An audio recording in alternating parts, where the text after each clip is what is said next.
ng iyong pagkalinga. Basbasan mo kaming lahat sa kamayan ng ito. At huwag mong itulad na kami ay makagawa ng anumang ikalulumbay mo. Kami ay iyo, aming reyna at aming ina. Ingatan, gabayan at maging tanggulan ka namin, gaya ng ginagawa mo sa lalawigan ng Cavite. At ipamagitan mo kaming laging sa iyong anak na si Jesus, ngayon at magpasawalang hanggan. Amen. Pakikiramay sa Birhen sa katahimikan ng kanyang pag-iisa. Sabay-sabay po ng lahat.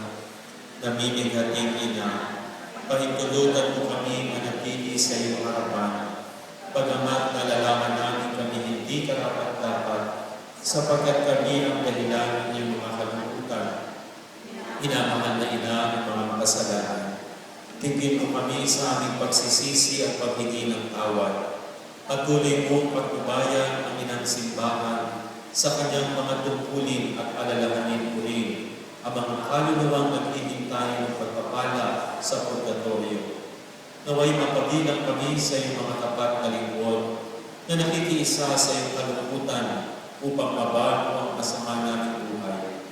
Tulungan mo kami sa habang panahon, lalo-lalo na sa oras ng kamatayan, upang magpuri at magpasalamat sa iyo at sa kamahal-mahalan mong anak, magpasawalang hanggan. Panalangin ng paghahandog sa Birhen ng Soledad. O mahal na Birhen ng Soledad, ihahandog po namin sa inyo ang aming sarili. Iniaalay namin ang aming buhay sa inyong makapangyarihan at makailang pag-aaruga. Turuan mo po kami mabuhay sa piling ng Diyos. Sa tuwing ay umaasa kami sa Kanya, sa bawat oras ng kaligayahan at kalungkutan.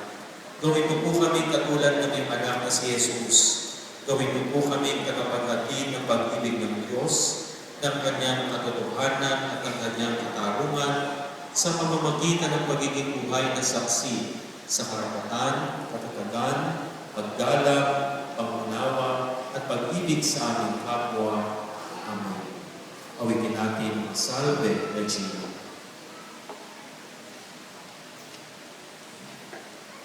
Salve Regina, Mater Misericordiae, vita dulcedo, Et spes nostra salve.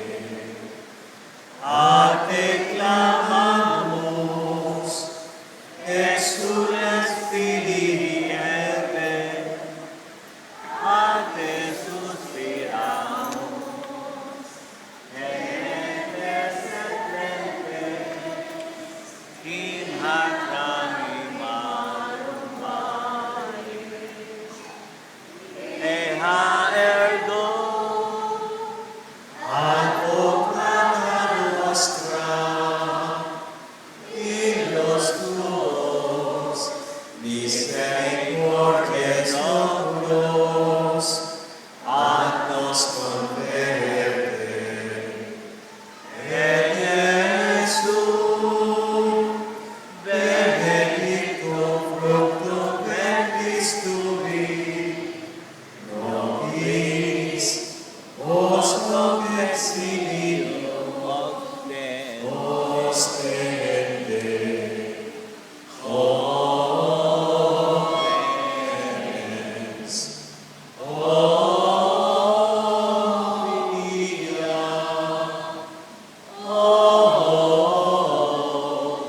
O Dulcis Virgo Maria, ora pro nobis Sancta Dei Genitrix,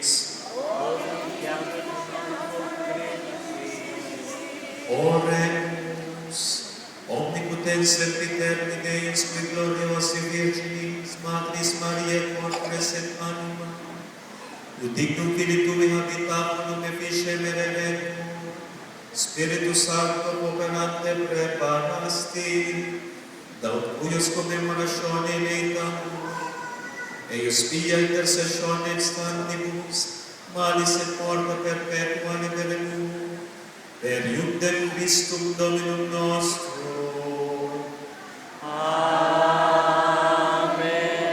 Divinum Auxilio Maria Semper Nobis tuum. Amen. La Virgen de la Soledad de Portabaga.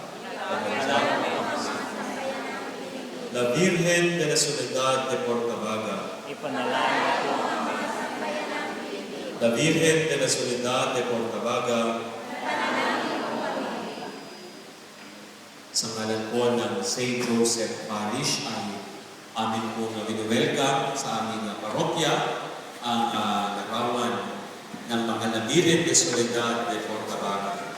Sa po ng kanyang mga kasamahan na rin po sa nanggaling pa sa Cavite. Palakpakan natin ang mga taga-Cavite na nagdala sa ating larawan.